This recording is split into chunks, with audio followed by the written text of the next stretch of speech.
음식을 맛있게 잘하는 한 여성이 있습니다.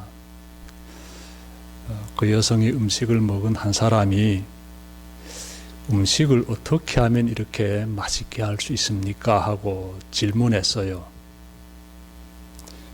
그러자 여성이 이렇게 답변합니다. 음식을 만들 때 정성을 기울이면 됩니다. 이 여성은 음식 재료를 준비할 때부터 시작해서 정성을 쏟습니다. 정말 신선한 채소를 선택하고, 그리고 이 음식 재료를 이렇게 손질할 때에도 굉장히 정성을 기울입니다. 또 음식이 잘 이렇게 익혀질 때까지 항상 그 시선을 음식에 두고 정성을 쏟아서 음식을 만듭니다. 그러니 음식이 맛있을 수밖에 없지요. 여성이 음식이 맛있는 비결은 정성이다라는 것이에요. 정성은 온 마음을 쏟는 자세를 가리킵니다. 우리의 마음을 집중해서 다 쏟아서 무엇인가를 할 때 우리는 정성을 기울인다라고 말합니다. 북아프리카의 어느 구두 수선공의 이야기 전해드리고 싶습니다. 이 사람은 평생 동안 구두를 수선하는 일을 했는데 많은 사람들로부터 존경을 받고 있습니다. 그가 존경을 받는 이유는 단 하나입니다. 어떤 손님을 만나든지 그 손님을 예수님이라고 여기면서 정성을 다한다는 것이에요. 손님을 얼마나 귀히 대하겠습니까? 정성을 들여서 손님을 맞이하고 그 손님이 맡긴 그 신발을 정성을 다해서 수선해 준다는 것입니다. 그래서 많은 사람들이 이 구두 수선공을 존경하게 되었어요. 이 사실을 알게 된 교황이 그에게 성자 칭호를 수여했다고 합니다. 성자 칭호를. 모든 손님을 예수님을 모시듯이 정성을 다해 모셨으니 그는 참으로 만인의 존경을 받기에 마땅한 사람입니다. 음식에 정성이 들어가면 맛이 확 달라지고 손님에게 정성을 들이면 성자로 높임을 받습니다. 정성은 우리의 인생을 빛나게 하는데 매우 중요한 역할을 합니다. 부모는 자식에게 온갖 정성을 다 쏟지요. 부모의 정성을 온몸으로 받으며 아기는 건강한 아이로 자라나게 됩니다. 여러분은 어디에 정성을 가장 많이 쏟고 있습니까? 가정입니까? 자녀입니까? 친구입니까? 아니면 사업입니까?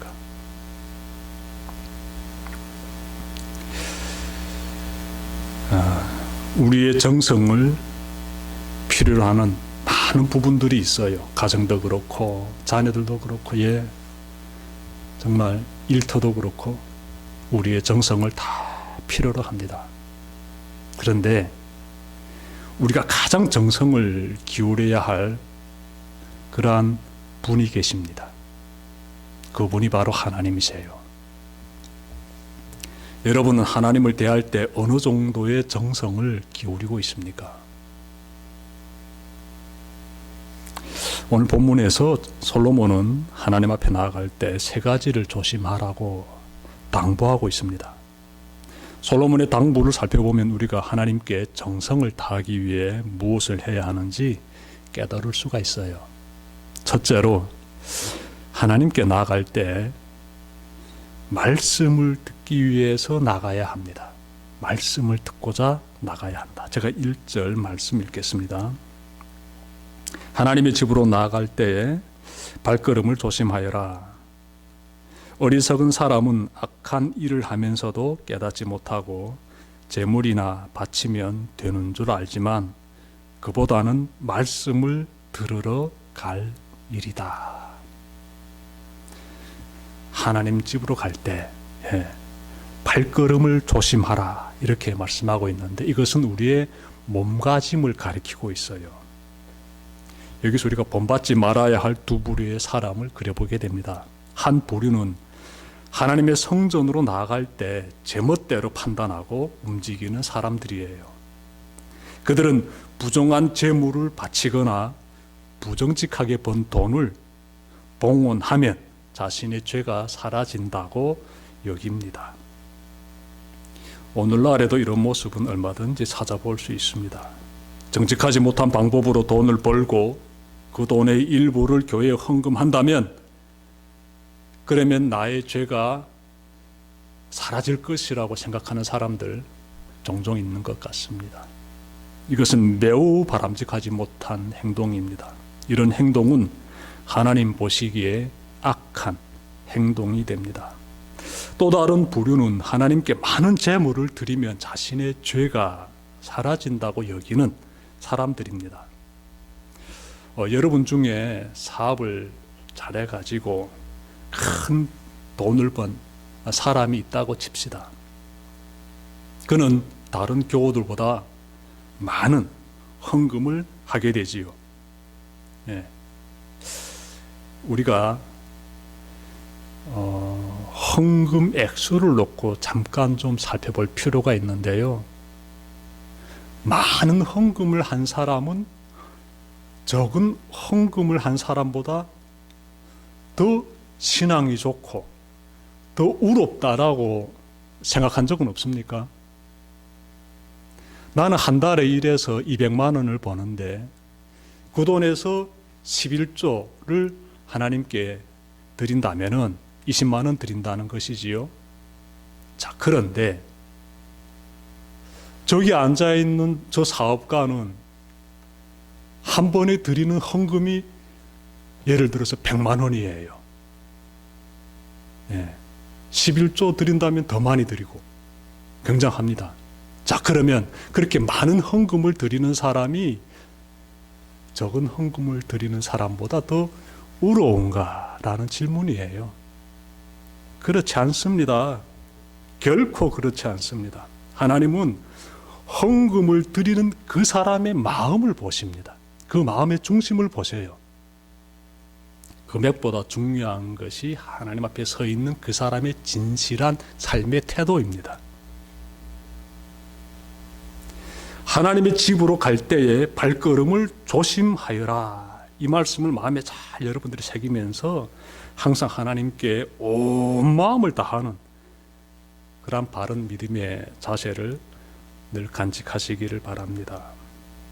자, 솔로몬은 하나님께 나아갈 때 무엇을 해야 되는지를 가르쳐주고 있습니다. 그것은 말씀을 사모하는 자세를 가지라는 것이에요. 보십시오. 제물이나 바치면 되는 줄 알지만 그보다는 말씀을 들으러 갈 일이다, 이렇게 말하고 있지 않습니까? 말씀이 강조되고 있어요. 정말 귀한 말씀이지요. 하나님의 말씀에 귀를 기울여 경청하라는 그러한 말씀이기도 합니다. 그래야 하나님의 뜻을 알 수 있습니다. 하나님의 뜻을 깨달은 사람이 하나님께 순종할 수가 있어요. 하나님은 제사보다 순종을 원하십니다. 그러므로 하나님께 순종하는 사람은 하나님의 뜻을 깨달은 사람이며, 하나님의 뜻을 깨달은 사람은 하나님의 말씀을 듣는 사람이에요. 항상 명심합시다. 사람들은 누구나 자기 말을 잘 들어주기를 바랍니다. 철없는 시절에는 자기 말을 잘 들어주지 않으면 띠를 쓰거나 또 삐지기도 합니다. 그런데 철이 들어서는 자기 말을 잘 들어주지 않으면 그 사람과 가까이 하지 않습니다.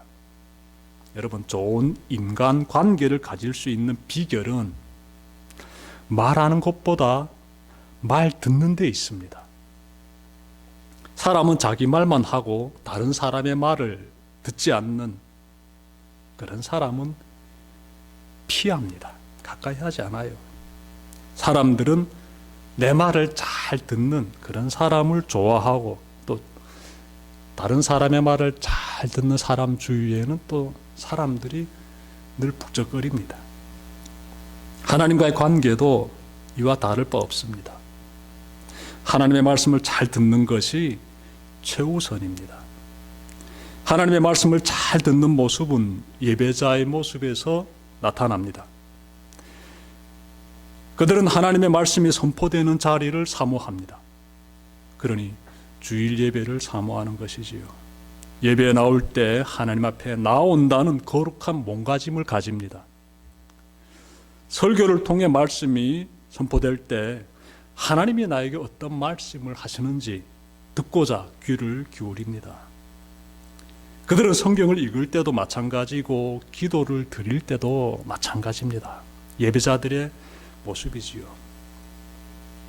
예배자들의 마음의 중심에는 하나님의 말씀에 대한 간절한 사모함이 있습니다. 여러분의 마음이 그리고 여러분의 삶이 이와 같기를 바랍니다. 그래서 우리는 예배자가 되어야 하는 것이에요. 말씀 가운데 가까이 나가고 말씀을 사모하고 하나님 말씀에 귀를 기울이는 그러한 예배자의 참된 모습이 여러분들의 모습이 되기를 바랍니다. 둘째로 하나님께 나아가서는 함부로 말하지 말아야 합니다. 하나님께 나아가서는 함부로 말하면 안 돼요.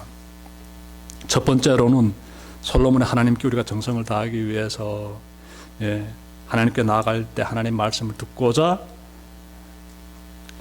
나아가야 한다라면은 두 번째는 하나님께 나아가서 함부로 말하지 말아야 한다는 말씀이 되겠습니다. 제가 2절부터 3절 말씀 읽겠습니다. 하나님 앞에서 말을 꺼낼 때에 함부로 입을 열지 말아라. 마음을 조급하게 가져서도 안 된다. 하나님은 하늘에 계시고 너는 땅 위에 있으니 말을 많이 하지 않도록 하여라. 걱정이 많으면 꿈이 많아지고 말이 많으면 어리석은 소리가 많아진다.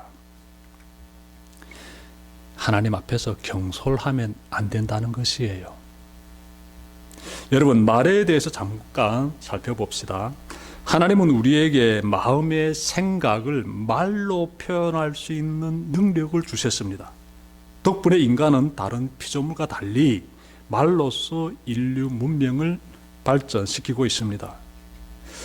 우리가 사용하는 말 속에는 인격이 담겨져 있습니다.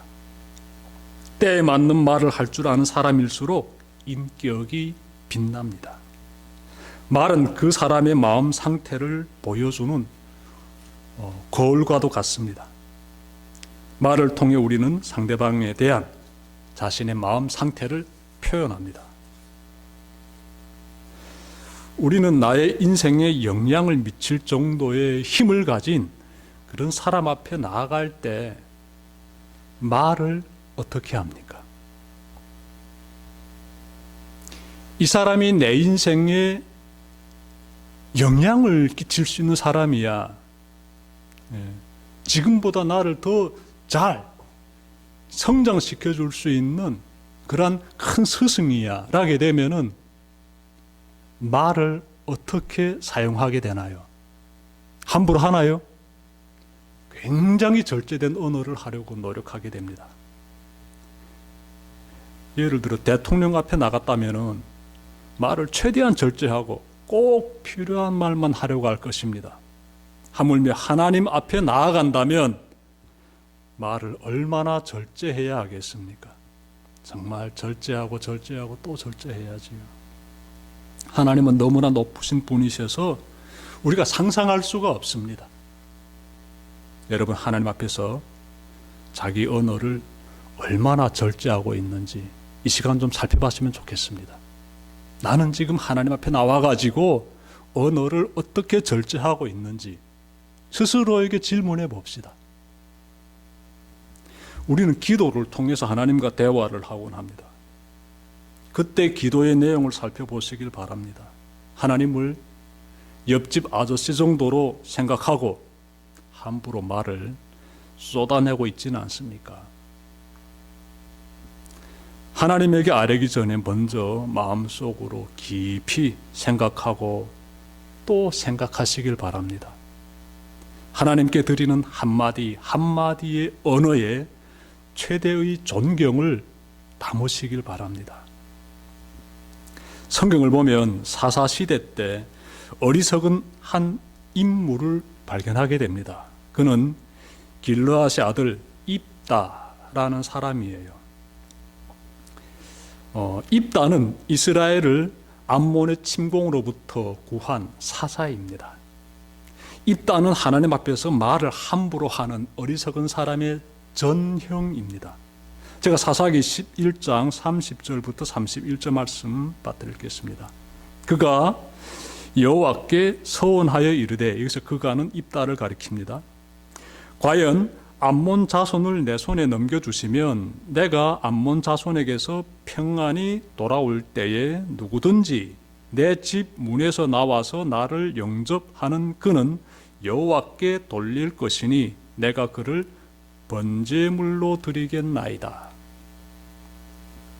여러분, 입다가 하나님에게 지금 막 자신의 마음에서 우러나오는 그런 생각들을 지금 아뢰고 있습니다.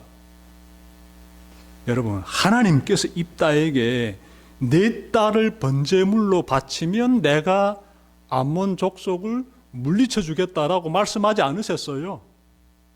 입다가 스스로 하나님 앞에서 지금 하나님, 저 암몬 족속을 물리쳐 주시면 제가 내 집 문에 나와서 나를 영접하는 그를 하나님께 번제물로 드리겠다고 입다가 스스로 지금 말하는 겁니다. 말을 함부로 쏟아내는 거예요. 결과가 어떻게 되었습니까? 암몬과 싸워 이기게 되고 그가 집으로 돌아올 때 세상에 그의 하나밖에 없는 무남 동료, 그 외동딸이 아빠를 영접하기 위해서 문 열고 나옵니다. 결국 손해는 아버지의 어리석은 그 말 때문에 죽어야만 했습니다. 한 번은 제가 로또 한 장을 사고 하나님께 이런 기도를 드렸습니다. 하나님, 이 로또 1등에 당첨시켜 주시면 제가 전액을 교회를 건축하는데 사용하겠습니다. 이 기도를 드리고 잠시 시간이 지났는데 마음에서 그런 질문이 올라오는 거예요. 네가 과연 1등에 당첨되게 되면 수십억 원이라는 거액을 손에 쥐게 되는데 그 거액의 전액을 교회에 드릴 수 있느냐?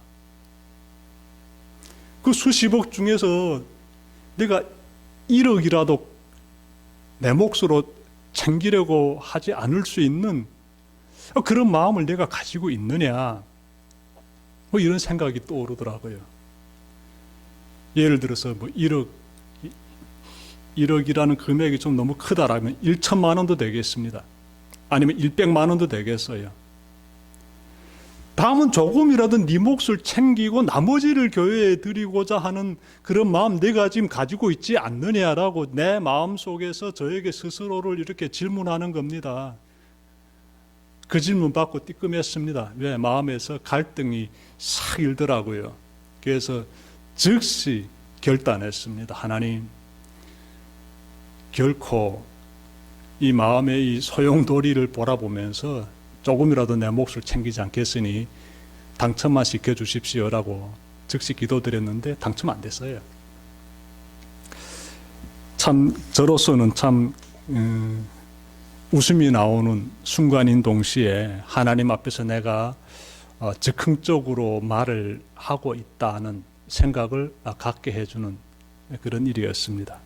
여러분, 우리가 하나님께 나와서 하나님께 기도를 여러 가지 아뢰할 수 있는데 그때 즉흥적으로 말하지 맙시다. 마음에서 깊이 생각하고 정제하고 절제된 언어를 하나님께 기도에 담아서 올려드립시다. 그것이 하나님께 정성을 다하는 우리의 최선의 모습이 되겠습니다. 자, 셋째로 하나님께 서운한 것은 반드시 지켜야 합니다. 하나님께 서원한 것은 반드시 지켜야 해요. 제가 4절부터 5절 말씀 읽겠습니다. 하나님께 맹세하여서 서원한 것은 미루지 말고 지켜라. 하나님은 어리석은 자를 좋아하지 않으신다. 너는 서원한 것을 지켜라. 서원하고서 지키지 못할 바에는 차라리 서원하지 않는 것이 낫다. 하나님께 정성을 다하는 사람은 하나님께 드린 맹세는 반드시 지킵니다. 이 서원하다는 단어는 맹세하다라는 의미를 가지고 있지요. 하나님은 우리가 지키지 못할 서원은 차라리 하지 말라고 말씀하십니다. 우리가 하나님 앞에서 이런저런 것을 행하겠다고 맹세하고 돌아서서 지키지 않는다면 그것은 하나님을 모독하는 행위가 됩니다. 그러니 정말 하나님 앞에서 서원하면 안 되는 거예요. 현대모비스 부사장이었던 장동철 씨가 쓴 책 제법 괜찮은 리더가 되고픈 당신에게에 실린 이야기입니다. 시장에 가는 아버지가 이렇게 이 아들이 같이 가겠다고 막 보채니까 그 애를 달래기 위해서 무심코 이런 약속을 했습니다. 울지 않고 엄마와 집에서 잘 있으면 시장 보고 돌아와서 돼지를 잡아줄게. 이 말을 들은 아들은 즉시 울음을 그치고 아버지의 말씀대로 즐거운 마음으로 아버지가 돌아오기를 기다렸답니다. 자, 그런데 아들과 맺은 약속을 새까맣게 잊고 시장에서 돌아온 아버지는 이미 집에서 돼지를 잡고 고기를 굽는 광경을 보게 됩니다. 돼지를 잡은 것을 의아해한 아버지는 아내에게 그 이유를 물었습니다. 그러자 아내가 이렇게 대답합니다. 당신이 시장에 가면서 돼지 잡아주겠다고 약속하지 않았어요. 아들은 아빠의 말을 듣고 나서 정말 엄마와 잘 지냈고 엄마는 약속을 이행한 것이에요. 아내는 이어서 이렇게 말합니다. 아이와의 약속을 지키지 않게 되면 거짓된 약속을 해도 된다는 것을 가르쳐주는 일이 되고 후에 성장해서는 신용이 없는 사람이 될 것이며 인생의 실패자가 될 수도 있어요. 아주 지혜로운 여성이지요. 여러분, 맹세를 지키지 않는 것보다는 약속을 지키지 않는 것이 좀 경합니다. 그런데 앞서 이야기에서도 알 수 있듯이 맹세는 고사하고 약속을 지키는 것만 봐도 결코 쉽지 않습니다. 약속을 지키는 사람이 신뢰를 받게 되고 신뢰를 받는 사람이 성공적인 인생을 살 수 있습니다. 약속이 이처럼 중요한데 맹세를 지킨다는 것은 얼마나 더 중요하겠습니까? 솔로몬은 하나님 앞에서 우리가 맹세를 어떻게 지켜야 하는지를 말하고 있습니다. 하나님께 서운한 것은 반드시 지켜라. 하나님 앞에서 맹세했다면 반드시 지키라. 여러분, 지키지 못할 약속은 하지 말라는 말도 있듯이 하나님 앞에서 지키지 못할 서원은 안 하는 편이 낫습니다. 저는 북한 감옥에 있을 때 중국에서 이렇게 붙잡혀 북한 감옥에 끌려갔잖아요. 그때 하나님께 저를 여기서 풀려나 한국까지 가게 하시면 하나님 하라는 것은 뭐든지 하겠습니다 라고 서원했습니다. 이 지옥 같은 곳에서 살아서 나오게 해주시고 저 한국까지 가게 해주시면 하나님 하라는 거 다 하겠습니다 라고 제가 맹세해 버렸어요. 자, 그리고 1년 뒤에 제가 한국에 왔습니다. 한국에 와서요, 그때 하나님과 한 그 맹세를 새까맣게 잊어버리고 살았어요. 내가 원하는 대로 막 살았어요. 그러다가 진짜 인생의 가장 무서운 고통이 무엇인지를 경험하게 되었습니다. 진짜 그때 힘들었어요. 그때 주님을 만나게 되고 그때 주님으로부터 주의 종으로서의 이렇게 부르심도 깨닫게 되고, 그래서 그때부터 지금까지 20년 동안 이 길을 가고 있는데, 저는 저 나름대로 하나님과의 서원을 지키는 삶을 살고 있다라고 생각합니다. 지금 돌아보면 주님께 서원하고 주님을 만나고 주님의 종이 되어 살아온 모든 여정이 너무나 감사하고 또 감사합니다.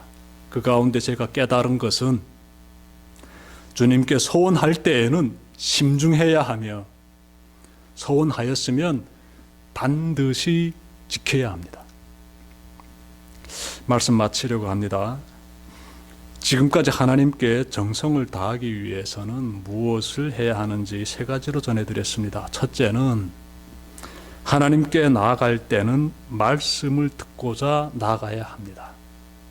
말씀을 듣고자, 하나님의 말씀을 듣고자 귀를 기울여야 한다는 것이 되겠습니다. 둘째로 하나님께 나아가서는 함부로 말하지 말아야 합니다. 하나님을 경외하는 언어를 사용해야 돼요. 셋째로 하나님께 소원한 것은 반드시 지켜야 합니다. 오늘 말씀을 잘 기억하며 여러분의 삶이 하나님께 정성을 다하는 아름다운 삶이 되시길 주님의 이름으로 축원합니다. 기도드립시다.